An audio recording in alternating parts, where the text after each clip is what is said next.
Hello friends, I am glad to see you again. Today I'll tell you about a homeowners association that wants access to my garage.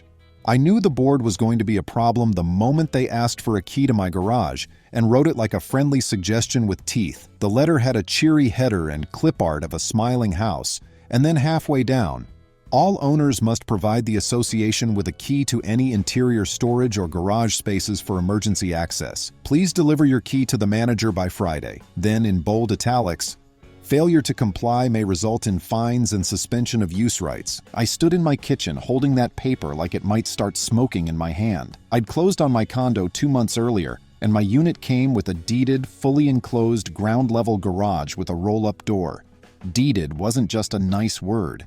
The legal description of my property actually included the garage as part of the separate interest, meaning it wasn't a hallway, wasn't a shared storage closet, wasn't a limited common element the HOA might reasonably manage. It was mine, and inside were the things I've worked half a lifetime to assemble. A classic blue motorcycle I'd restored with my uncle over 4 summers, an overflowing wall of tools, and a tight pegboard with little silhouettes drawn around each wrench so nothing could walk away without me seeing it. I set the letter down next to a bag of coffee beans I hadn't opened yet and texted my neighbor Tony, who shared my wall and my sense of humor. Me, you get this letter about keys? Tony, yep, tossed it in the absolutely not pile between a vote for me flyers and mattress sale coupons. My phone buzzed again.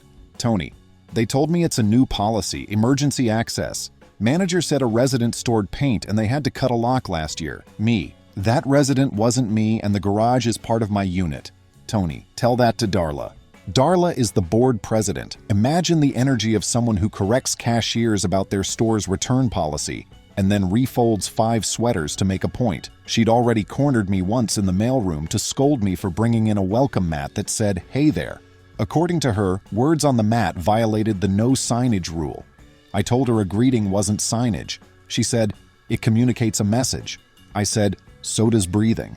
That set the tone. I work as a Finnish carpenter and occasionally pick up design side gigs, so I read documents the same way I measure oak, slowly and twice. That night, I sat at my dining table with a highlighter and the CC and R's, bylaws, and rules.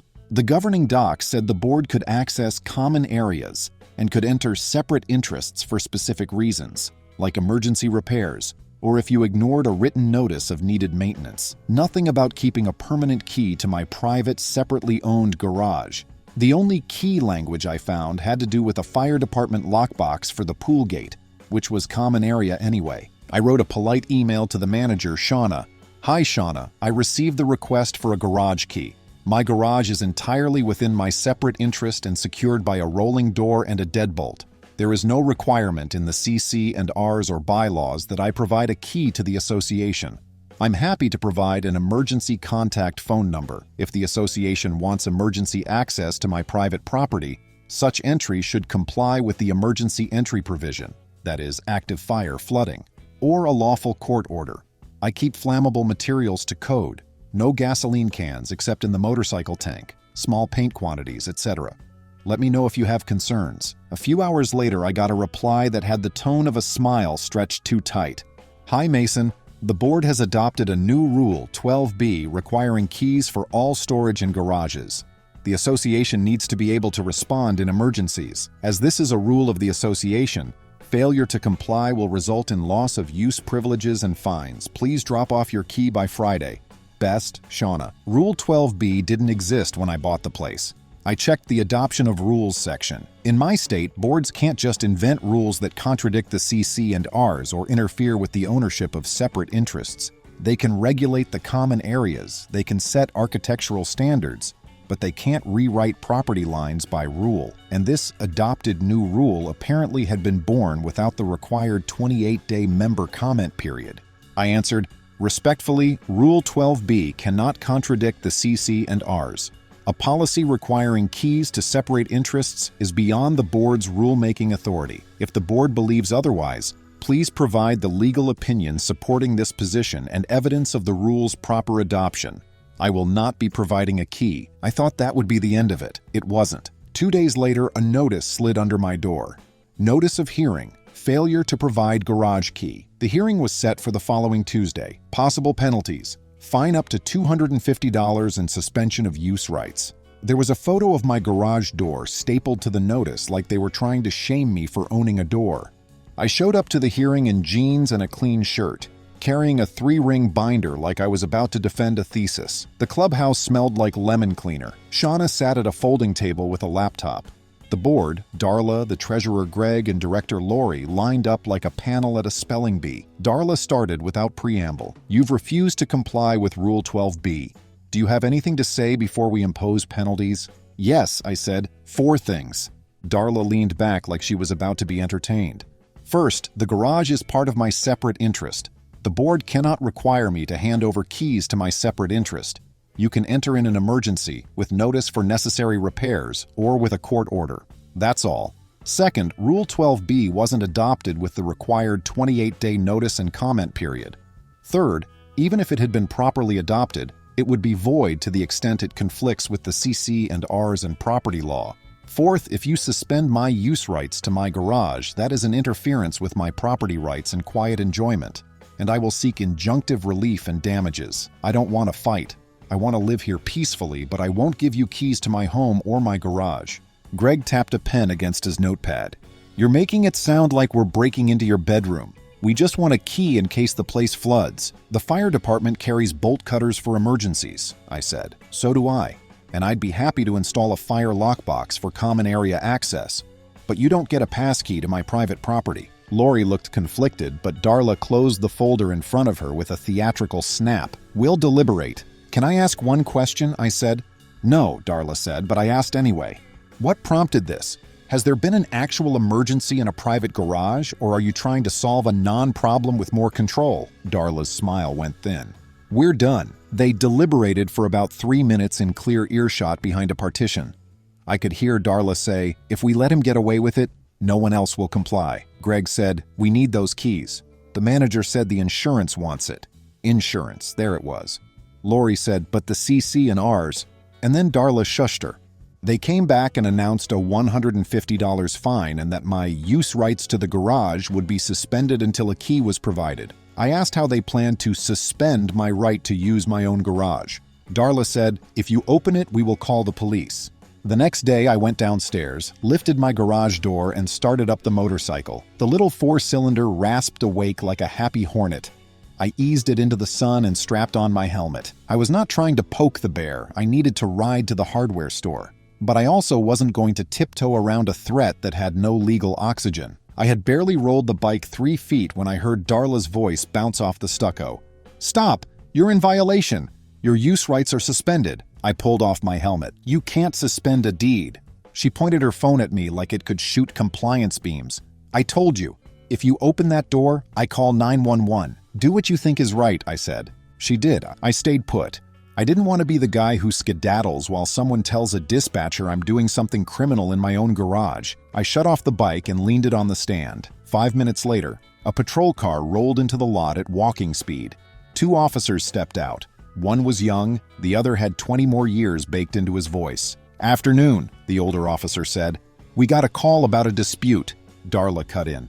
He's trespassing in the garage. We suspended his privileges. He's using it in violation of HOA rules. He's got chemicals in there. The older officer looked at me. Are you the owner or a tenant? I'm the owner, I said, reaching into the top of my toolbox for the clear plastic folder I keep my important papers in. I handed him a copy of my grant deed and the first page of the CC and Rs with the legal description highlighted. My garage is part of my separate interest. I've been fined for not handing over a key. They don't have the authority to suspend my right to use it. The younger officer peered into my garage. Looks like a pretty clean garage to me. The older officer read, nodded, and turned to Darla. Ma'am, a homeowners association can enforce its rules, but you can't call 911 to remove an owner from their own property unless there's a crime. Being out of compliance with a civil rule isn't a crime. Is there a fire, a flood, any immediate safety hazard? There are flammables, Darla said, gesturing like she'd just discovered a secret lab. I keep small quantities of finishes, I said. All are in approved containers, stored properly and away from ignition sources. I'd be happy to show you. We're not the fire marshal, the older officer said. He put his hands on his belt, relaxed but firm. Ma'am, calling 911 to resolve civil disputes is an abuse of the emergency line. We're here now. But please don't do that again unless there's an actual emergency. If the association believes there's a code violation, you can call the appropriate agency. If you think he's violating your rules, there's a civil process. But he's the owner. We're not evicting him from his own garage. To her credit or not, Darla tried one more angle. He's been hostile. He told us he would sue. That's his right, the older officer said, and yours, but we're done here. He nodded to me. Sir, thanks for waiting. Have a good day. They left. Darla stood there, phone lowering like a flag at dusk. For a second, I felt almost bad. It's hard to be told no when you're used to getting yes by sheer force of volume. Then she snapped out of it, glared at me, and stalked away muttering about fines. I went to the hardware store. On the way back, I stopped at a copy shop and scanned all my HOA documents into a neat PDF stack, labeled and searchable. If there's a language HOA boards understand, it's the one with exhibit tabs. Over the next week, Darla made good on her promise to fine. I got an email every other day. Fine imposed for use of garage while use rights suspended. $50. It read like an auto reply from a robot trained to send penalties. I replied to each with a version of the same language. Your attempted suspension of my right to use my separate interest is unlawful. Your fines are void. Please schedule internal dispute resolution per state statute. The law in my state requires HOAs to offer internal dispute resolution, IDR, before escalating. They can refuse, but it looks bad when they do. Shauna responded once to say IDR would be scheduled after the board returns from their retreat. Retreat? From what? Door inspections? I didn't reply. I printed my next mortgage statement to remind myself who actually owned the place. That could have been the story. Board overreaches, police shrug, fines pile up, lawyer gets involved, something settlement. But that wasn't the end of it, and it wasn't the worst of it. The worst was what I discovered when I reviewed the community bulletin board in the mailroom one night and found a posted Rule 12B printed on bad letterhead. It looked like someone had copied the association's template and dropped in a paragraph that read like it had been dictated during a power walk. It wasn't signed. There was no record of a member comment period, and it included a line I hadn't seen before. Owners who fail to provide a key will have the association's lock installed to restrict access. That line pulled me up short. The next morning, I came downstairs to find a new, shiny silver hasp drilled into the concrete next to my garage door, with a large padlock looped through it. The padlock was open, dangling like a warning. There was a note taped to the door. This lock will be secured if you continue to use the garage without providing a key. Management. I took a photo. Then I knocked on Tony's door. He opened wearing scrubs. Before you ask, he's not a doctor, but he works nights at a lab. You see this? I asked, showing him the photo. He whistled. They installed those on a row of garages at the back too. My buddy Lark saw them yesterday. Did they drill into the wall of my separate interest? I said, more to myself than to him. Looks like it, Tony said. Want coffee? You look like someone who could spill adrenaline into a cup and melt a spoon. I did want coffee, but first I wanted to document. I took more photos, measured where the hasp had been drilled. It was anchored into the stucco, which is on the association side of the boundary. But the hasp crossed into my door swing area and would restrain my door. It was the kind of half-clever maneuver I'd read about in forums. Not locking your door exactly, just putting the hardware in place so it could be locked. They could argue they'd only modified common area and could attach a lock during suspension. I could argue that anything that interfered with the function of my private door was trespass and conversion. I wrote another email. Firm this time, lawyerly in tone, even though I am absolutely not a lawyer. Dear Board and Manager, I discovered this morning that a hasp has been installed adjacent to my garage door with a dangling padlock, accompanied by a note threatening to lock my garage and deny access. Installing hardware that is intended to prevent the operation of my private, deeded garage door constitutes trespass and interference with my property rights. If any lock is applied that prevents my use, I will remove it and hold the association liable for damages. I demand you immediately remove the hasp and cease attempting to interfere with my access. If you believe you have legal authority to do this, please provide it. Otherwise, I will seek injunctive relief. 5 minutes later, my phone rang. Unknown number. I let it go to voicemail. It was Shauna, her voice white-knuckle calm. Mason, this is Shauna. The board is trying to protect the community. Please refrain from using threatening language. We're within our rights. If you remove association property, you will be responsible for damage. I texted Tony, you free tonight? I need to show you something. Tony, I'm bringing popcorn and a GoPro. We didn't end up needing the GoPro because my phone was enough. I waited until dusk, when people walk dogs and collect packages. The time of day Darla loved to do slow laps with a clipboard. Then I pulled my garage door up to the point where it would have contacted the hasp if the padlock were closed. I stopped and looked around. A couple of neighbors glanced over. Darla appeared like she could smell resolve. "You do not have the right," she said, striding closer. "We told you we would lock it." "You don't have the right," I said. "You don't control my garage." She crossed her arms and gestured at the hasp. "That's on the association's wall. It's intended to restrain the operation of my door," I said. "That's a constructive lockout." She shrugged, then reached for her phone. "I wouldn't," Tony said, strolling up. "You already called once." "I'll call 100 times if I have to," she snapped. "He's violating rules." I heard her thumb hit the 9. I shook my head. "Stop. Please don't weaponize 911 for policy disputes." She ignored me. "Yes, we have an emergency," she said when the dispatcher picked up. "There's a dangerous situation. An owner is operating a workshop and has flammable chemicals. He's been hostile." I felt that word, hostile, land like a label. For some people, that's all it takes. A calm falsehood to recast a person as a threat. I don't carry anger around, but a slow heat built in my chest. Shauna had told her last week not to call for this kind of thing. She was doing it again anyway. The same older officer from before arrived, this time with a fire inspector in tow. Darla must have mentioned flammables when she called. The officer stepped out of his car and gave me a look that said, "We're doing this again?" The fire inspector hoisted a small clipboard and wore the expression of someone perpetually disappointed by extension cords. "Sir," the inspector said, "mind if I take a look?" "Not at all," I said, because unlike the board, he had actual jurisdiction to tell me if I was storing something improperly. I opened the garage fully. The hasp sat there, shining and smug. I walked the inspector through my setup. I had my finishes in a metal cabinet with a clasp. I had a small, proper disposal can. My shop vac was unplugged and stored away. There were no open containers. The motorcycle tank had gas because it's a motorcycle, not an art installation. The inspector was methodical. He took notes, peered at labels, and checked that I had a fire extinguisher.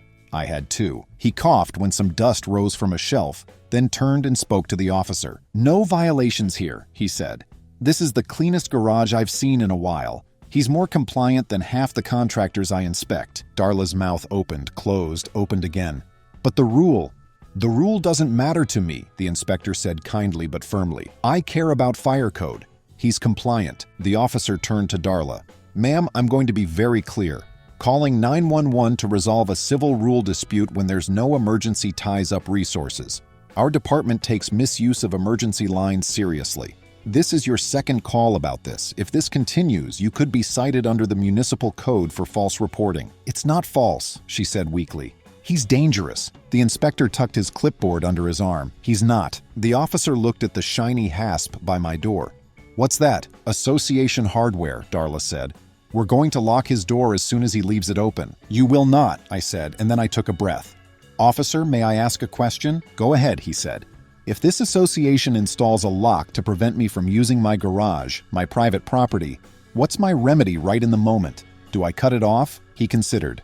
"We're not here to advise you about civil remedies, but if someone installs a device that unlawfully interferes with your property, that can be a civil trespass. If you cut it, the association might claim it's vandalism. That's between you and them in a court, but I'll say this, ma'am," he said, turning to Darla. "Don't. You're crossing lines here. Let the civil process play out." They left again. Neighbors drifted back to their routines. Tony let out a breath I think he'd been holding since the siren first cut across the lot. "You need help," he said. "And by help, I mean a binder with tabs so sharp they can cut paper." "I've got one," I said. "I'm going to use it." That night I wrote a demand letter that wasn't just a bark, it was a roadmap. Cease and desist from attempting to restrict access to my separate interest. Remove the hasp within 48 hours. Schedule IDR immediately. Provide proof of proper rule adoption. Provide the legal basis for requiring a key to separately owned garages. Provide the insurance policy clause that supposedly requires it. Provide the membership list as required by statute. Provide minutes of the meeting at which Rule 12B was adopted. I CC'd the association's general counsel, whose email address I dug up from public records after an afternoon of snooping through meeting minutes. I kept it factual, left out every sentence my adrenaline wanted to add, and included photos and citations to the law. It felt like cutting dovetails, slow, careful, satisfying when the pieces fit. By noon the next day, I had a terse reply from council. We will review and respond. No admissions, no apologies. But the next morning, the hasp was gone. No note. Just 3 little holes in the stucco where stainless screws had bitten into a bad idea. That might have felt like a win, except a different neighbor came to me that afternoon with a story that made my stomach drop through the concrete floor. Lark, who lives down the row in a tiny studio with a big heart, held up a cream-colored envelope with shaky hands. "They put this on my door," she said. "About my plant. Everyone knows Lark's spider plant because it sits outside her door like a patient green dog." The letter said, "Remove all personal items from common area. Failure to comply may result in fines and removal." "Everyone puts a little something out," Lark said. "They said I was blocking the hallway. There's room for me and an elephant." She bit her lip and added, "Please don't get in trouble on my account." "You didn't get me in trouble," I said. "People who think they can overreach did." And then, because I had an idea forming that felt like both justice and a puzzle clicking into place, I asked, "Do you still have your move-in packet from when you bought here?" "Why?" she asked. "Because I want to check a date." It turned out there were a lot of dates worth checking, and a lot of other things worth documenting. Who was getting towed and why? Which contracts had been renewed without bids? Whether Rule 12B had ever really been presented to members for comment? And who might benefit from all the extra keys floating around if they managed to win this fight? That night, I set my binder on the table, brewed fresh coffee, and made a list. If they wanted a fight in the realm of rules, I'd give them one, with sunshine and statutes. And if there was a punishment waiting at the end of it, it would be the kind that fit. Not revenge for its own sake, but accountability that put things back where they belonged. I didn't sleep that night. It wasn't fear. It was focus. I spread my binder open on the dining table, clipped sticky flags along the edges like a rainbow spine, and started making calls the second the world was awake enough to answer them. First, I called the non-emergency number for the city and asked how to obtain recordings of 911 calls relating to our property. The clerk explained the process. A simple public records request, an incident number if I had it, and a fee if the audio needed redaction. I had the date and approximate times, and the older officer had given me 2 incident numbers last time because he said he never wanted to see us again for the same nonsense. I wrote the request and filed it online before finishing my first cup of coffee. Next, I emailed the association's management office and requested the insurance declaration page, endorsements, and correspondence referenced by Greg at the hearing when he said, "The insurance wants it." State law is pretty clear. Owners have the right to inspect and copy association records, including executed contracts and insurance policies, within certain timeframes. I listed my request like a grocery list, added polite please and thank you language, and asked for available dates to come by the office. I didn't stop there. I asked for the minutes of the meeting where this mysterious Rule 12B had been adopted, the member comment letters the law requires, and proof that a proper 28-day notice and comment period preceded the vote. I asked for the membership list, names and addresses of owners, because I had a hunch I'd need to contact people without the board filtering the message. It felt nosy, but the law contemplates owners needing to communicate for legitimate association matters.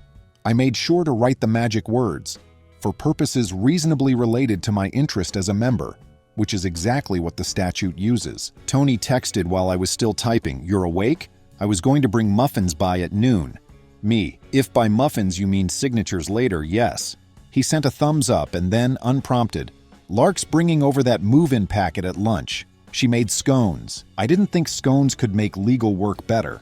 I was wrong. By the time the management office replied, we'll need up to 10 business days to compile records. I had 2 buttery triangles on my plate and a stack of documents about an inch high from 3 different neighbors. Everyone's packet had the same rules from the time they bought.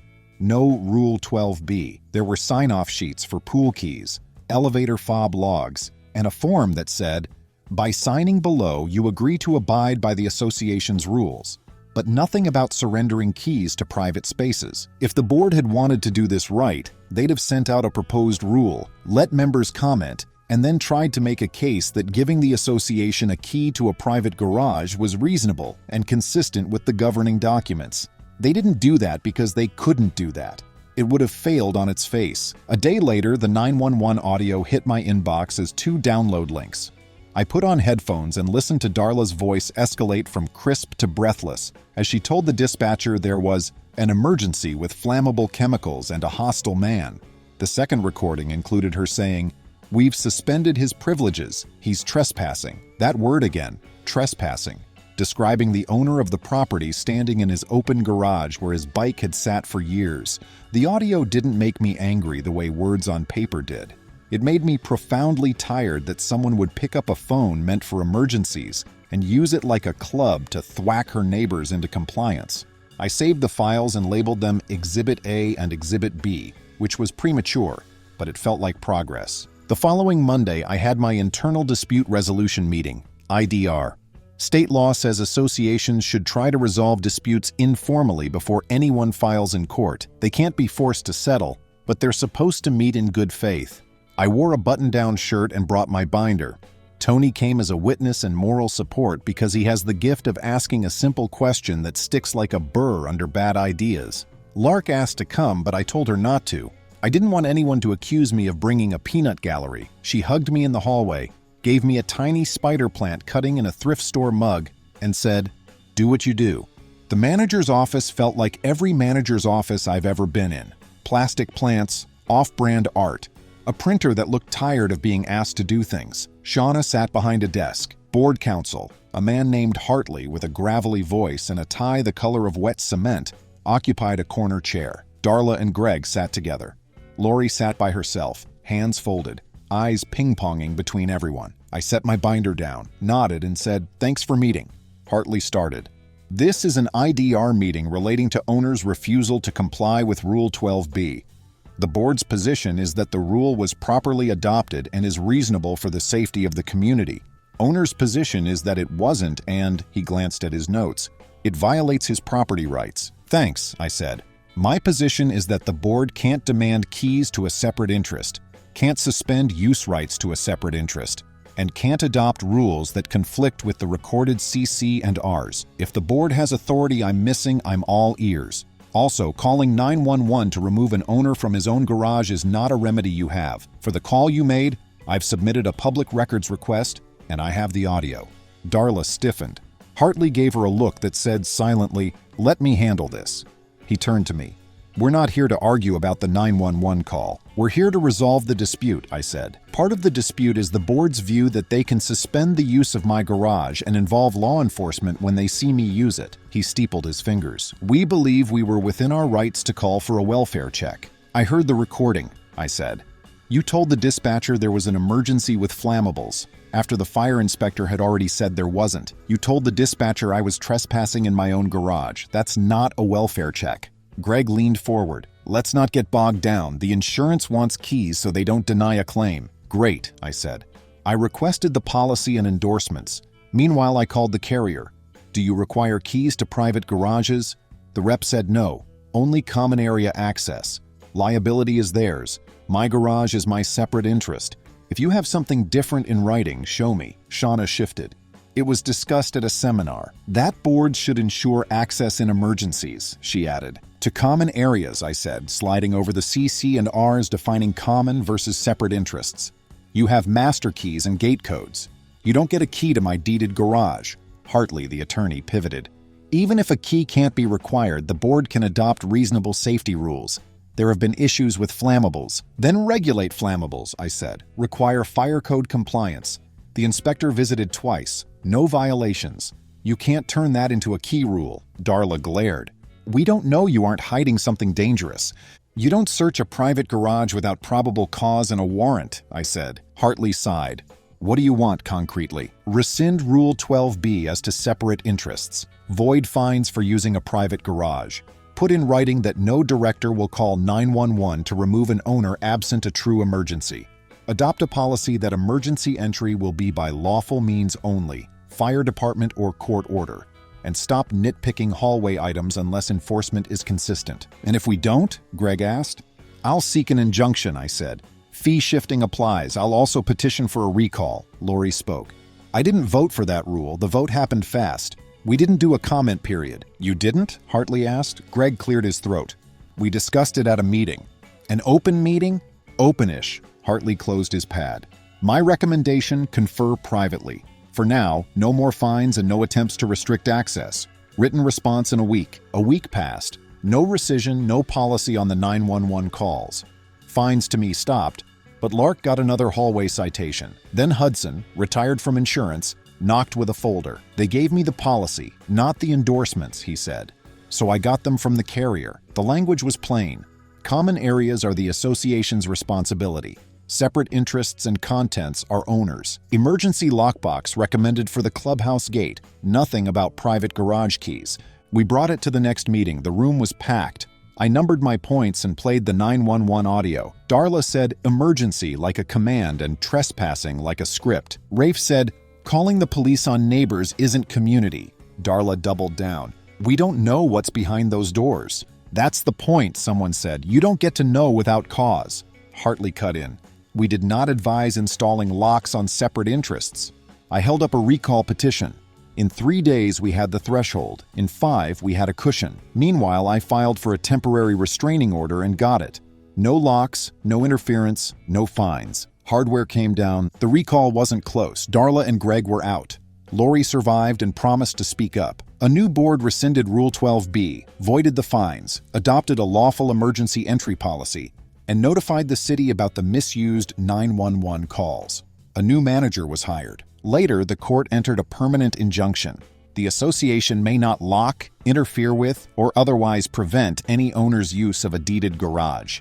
No one gets evicted from their own property. Trust grew back. Monthly coffee, a voluntary emergency contact list, small fixes that mattered, and neighbors who waved. Lark's blue-striped mug plant thrived. Cuttings spread window to window. When a new neighbor asked if the garage drama got resolved, Tony grinned as the elevator opened. With a binder and a plant, the latch on my garage still clicks the same way. Now it sounds like belonging. Friends, thank you. See you soon.